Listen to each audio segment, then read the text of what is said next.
Welcome back to the Supreme Black Podcast. This is your boy D Rose, man. Thank you for tapping in.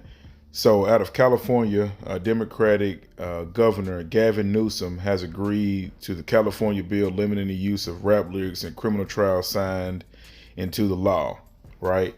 It was a lot of musicians: Tiger, Meek Mill, Ty Dolla Sign, Too Short, Killer Mike, the CEO, Harvey Mason Jr. all attended the Zoom call while the Democratic governor has signed the bill, right?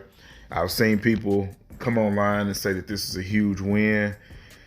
Here's my thoughts on it. There's two sides to it, right?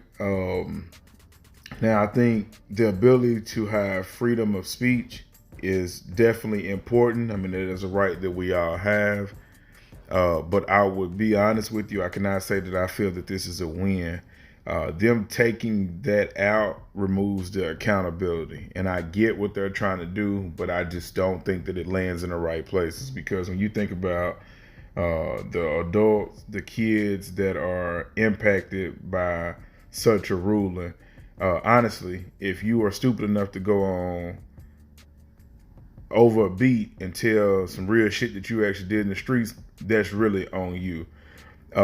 Now, painting somebody's character based off of a character that they're creating, I get it. May not be always the fairest. Some of the rappers are lying, as they call it, cap rap and bullshitting. But for the ones that aren't, think about the parents, think about the grandparents, think about the siblings, the kids. Now I can hear you sit and say, hey man, fuck Supreme Black Podcast with his dead ass. Fuck my ops if they dead. You know what I'm saying? So it's like one side of it is, yeah, you want people to freely be able to express themselves and not be blamed for a character because they could just be creating up a story. But what we do know, and we ain't gonna act like it ain't what's going on, those lyrics be real. And they're really talking about shit that's really going on. So those parents and those people within the community that was looking for this to actually cease now has to understand that nobody will be held accountable for it. And when I say that, it's not that we're looking for governors to